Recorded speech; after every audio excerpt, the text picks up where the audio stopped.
Hey, what's up, you tolerable people? Wars usually last years, sometimes decades. But what if I told you that the shortest war in history was over before you could finish your morning coffee? Yep, I'm talking about the Anglo-Zanzibar War. A war so short that if you blinked, you might have missed the entire thing. Our story begins in Zanzibar, August 25th, 1896. The Sultan of Zanzibar, Hamad bin Thuwaini, suddenly drops dead. Natural causes? Poison? Who knows? Enter Khalid bin Bargash, the Sultan's nephew. He sees an opportunity, walks into the palace, sits on the throne, and declares himself Sultan. No election, no debates, just a solid I call dibs move. There's just one tiny problem. The British Empire had a different guy in mind, Hamad bin Muhammad, because he was more, shall we say, cooperative. The British were not amused.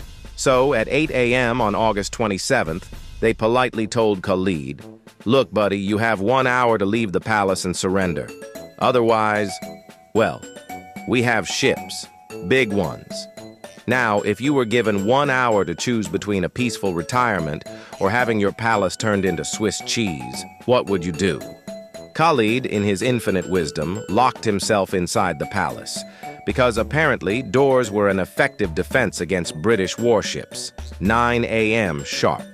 The British, true to their word, unleashed 5 Royal Navy warships on the palace. Boom, bam, kaboom.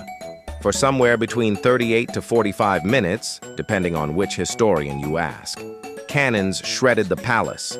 Furniture flying, walls collapsing, total chaos. By 9:40 a.m.-ish, the Zanzibari forces raised the white flag. That's it. Game over. 500-plus defenders dead, 1 British Marine injured, probably stubbed his toe. Palace, gone. Zanzibar, now officially under British control.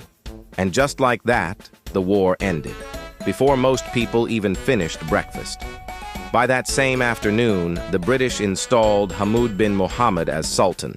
He immediately agreed to everything the British wanted, especially abolishing slavery, which, to be fair, was the right call. As for Khalid, well, he ran away and took refuge in the German consulate. The Germans smuggled him out to Dar es Salaam, where he chilled until World War I, when the British finally caught up with him. He later died in Mombasa in 1927. And that, folks, is how a 40-minute war changed Zanzibar's history forever. Crazy, insane. Until next time, stay curious, stay entertained, and whatever you do, don't go fighting someone with a bigger stick until you have a plan for that. Peace.